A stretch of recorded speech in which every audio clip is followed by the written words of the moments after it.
It's been a while since I uploaded a video, so I thought I need to bring everybody up to date on exactly what's going on with me right now, and the dogs are here to help me. But yeah, the last time I posted was, when I was had my disappointing attempt to hike the Tour du Mont Blanc, I say disappointing reluctantly because while I wasn't able to hike the entire Tour du Mont Blanc, I spent some great time in the Alps, and especially in the towns of Chamonix and Courmayeur, France and Italy, respectively.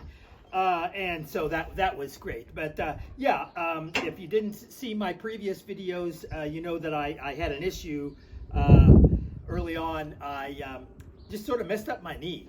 And since I was actually hiking with a group and I had reservations at various points along the way, it wasn't just a matter of taking a day off and getting back. So I wasn't able to, I did get back on the trail a little bit and hike a little bit more. I really wasn't able to complete the trail. And in my previous video, I mentioned the fact that I didn't think that my knee is an excuse for not hiking, nor my age.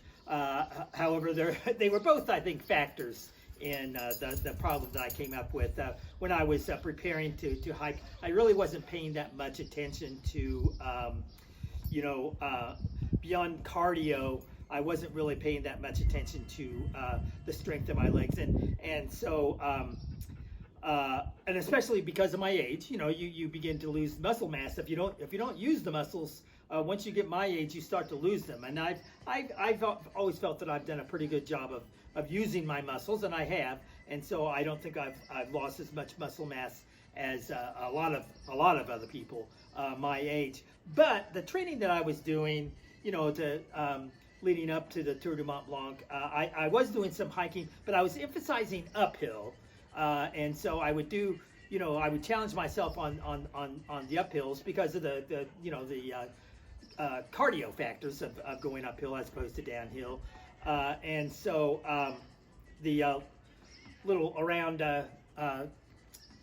San Miguel de Ende here, we're in the mountains. So I was hiking these routes where I would have, when I was going downhill, mainly just to get in, a few more steps. I was doing a more gradual downhill, but finding routes back up the mountainside to where I live.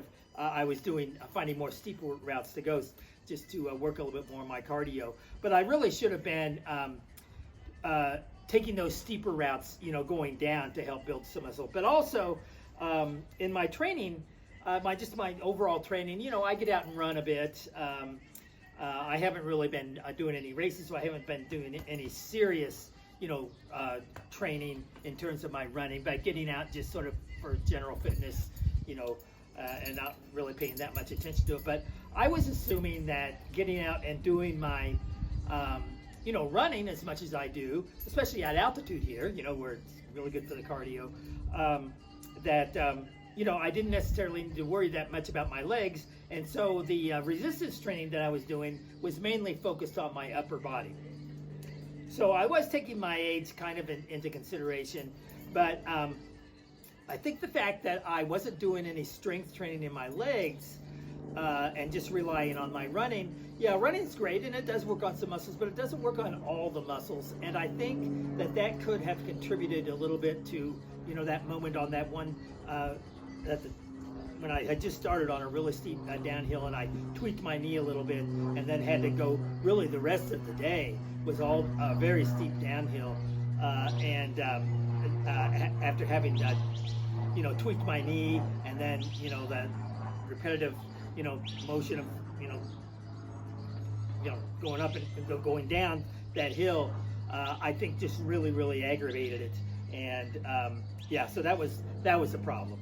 So I wasn't able to do what I wanted to do on the Tour du Mont Blanc, but I had a good time anyway. So trying not to complain too much, even though it was a disappointment, and I wasn't, especially at the time, I wasn't really happy with the situation. But all in all, I had a great time. So yeah, there's a report on my my Tour du Mont Blanc experience. And will I go back and try it again sometime?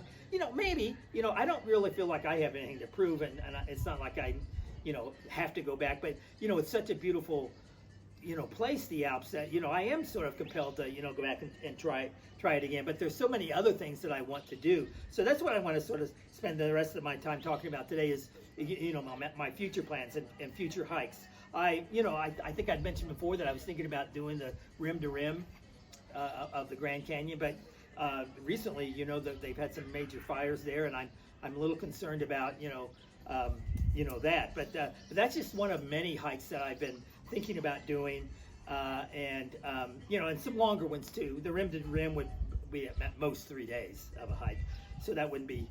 It'd be certainly a challenging hike, but not a really long hike. And I'm also have on my radar.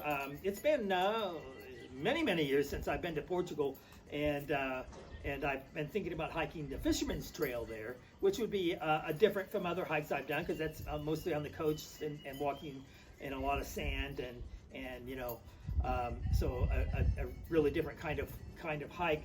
So I'm thinking about that. I'm also looking at some hikes in South America. I've been to South America, done about 4 different hikes in South America, different places. And a couple times I've hiked the Inca Trail in Peru, and Bolivia. I've done a little bit of hiking in Bolivia, and then in southern Chile in Patagonia, hiked the W Trek down there. But I'm thinking about going. There's actually some trails in Colombia that I am looking into, and so that's what I'm thinking about in terms of my hiking. Now, in the meantime, I am still running, and I've thought that it's been I don't know how many years since I've actually run a race.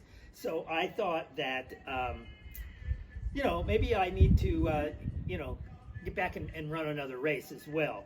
So Mexico City this year is going to have a rock and roll half marathon that I'm thinking about signing up for. In fact, I have signed up for it. I just yesterday I signed up for it, and it's in Mexico City on December 14th.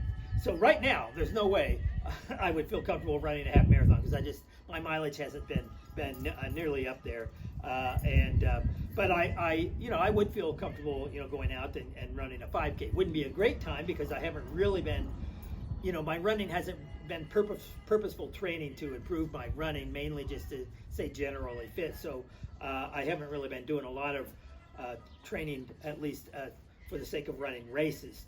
My VO2 max is still up there. I'm actually still, for my age, I'm in the what would be considered the superior category for my VO2 max, so that's good. So, but I haven't actually been getting out and challenging myself with the running. So I signed up next month. I'm going to fly up to Dallas, and I'm going to run a 5K up there in Dallas. And I don't expect to have a great time, because I haven't really, I've got maybe 4 or 5 weeks to do some training to get ready for that. So, and that's not enough to really get myself, and what my peak condition would be for running a race. But, I figure, if I can, I expect to run it in under 35 minutes, which is not a great time. I think that's considered kind of an average time for somebody my age.